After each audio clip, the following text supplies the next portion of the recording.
காதல் ஆசை யாரை விட்டதோ ரைட். தனநான.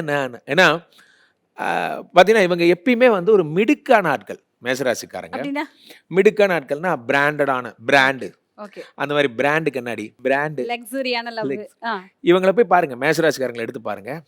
அந்த குறிப்பிடப்பட்ட ஷூ, அந்த குறிப்பிடப்பட்ட தொப்பி, குறிப்பிடத்தக்க கண்ணாடி தான் போடுவாங்க. சும்மா இந்த லோக்கல் பிராண்ட்லாம் போட மாட்டாங்க. அந்த மாரி இவர்கள் வந்து ஒரு லக்ஸூரியான ஆட்கள். இவர்களுடைய லவ்வ வந்து எப்படி ப்ரப்போஸ் பண்றது சொல்லுவாங்கல்ல, "உன் கால் தரையில இல்ல. நீ முதல்ல நில்லு. அப்புறம் வந்து சொல்லு." அந்த மாரிலாம் இவர்கள் லவ்வுக்காக ரொம்ப ஆனா கண்டிப்பா உங்களுக்கு ஒர்க் அவுட் ஆயிடும். இந்த வருஷம் இது என்ன ஒரு ஆச்சரியம்னா, சக்சஸ் ஆயிடும். இந்த வருடம் வந்து 5 கிரகம் சேர்க்கை ஆகுது. ஆ. இவங்களுக்கு ஒரு அடிஷனல் போனஸ். என்ன அப்படின்னா, சுக்கிரனோட சேர்ந்து எப்படி நம்ம அ ஒரு காதலுக்கு கூட துணை புரியிற நம்ம ஃப்ரெண்ட்ஸ் எல்லாரும் டீமா சேர்ந்து சப்போர்ட் பண்ற மாரி, ஆ.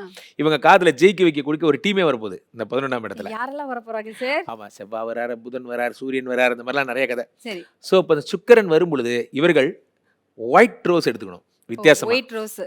ஏன்னா, இந்த லவ்வர்ஸ் டேக்குன்னு ஒரு பண்பு உண்டு. சார் அது ரெட் ரோஸ் தானே சார் ஆ குடுப்பாங்க. அங்க தான் ஒரு பண்பு உண்டு. என்னன்னா, அந்த லவ்வர்ஸ் டே அன்னைக்கு நீங்க பச்சை கலர் சட்டை போட்டா நீங்க ஃப்ரீன்னு அர்த்தம். ஆ.